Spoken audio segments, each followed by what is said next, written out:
Au nom du Père, du Fils et du Saint-Esprit. Amen. La paix de Jésus soit dans votre maison. J'espère que vous allez bien, que vous êtes dans la paix et la joie de Jésus. Alléluia. Je profite d'une petite accalmie au Saint-Pilon pour revenir sur les béatitudes, le sermon sur la montagne, comme on l'appelle. Et vous imaginez que ça a fait couler beaucoup d'encre, ce sermon sur la montagne, ces béatitudes. À qui sont-elles adressées? Il y a plein de... Chacun y va de son couplet. Et il nous faut peut-être tout simplement laisser sonner ces béatitudes en nous. C'est ce que j'ai essayé de faire tout à l'heure en vous proposant de le chanter pour essayer de le faire sonner en nous. Le prêtre ce matin à la Sainte Messe a apporté un élément qui me paraît intéressant à partager, c'est que ça se veut l'équivalent, rien de moins, l'équivalent que les 10 commandements, mais version heureux. Voilà, heureux. Heureux les doux, la terre leur appartient. Heureux les miséricordieux, ils auront la miséricorde. Ce sens de heureux, c'est tout à fait intéressant comme explication. Moi, j'avais entendu une autre version, pour vous dire qu'il y en a tellement, que en fait, ce sermon sur la montagne serait, d'après certains exégètes, des explications des vertus de Jésus. Jésus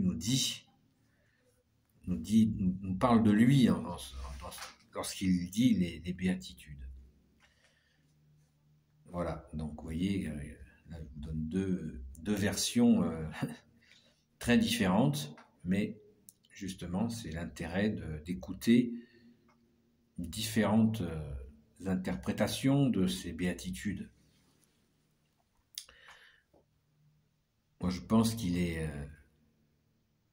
y en a une qui résonne tout particulièrement, c'est celle « Heureux les affamés et les assoiffés de justice, ils seront rassasiés ». Eh bien, cette parole-là des béatitudes, je l'ai compris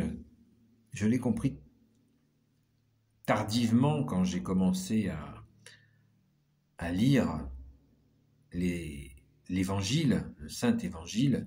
Eh bien, j'ai découvert cette voilà, heureux les affamés et les assoiffés de justice.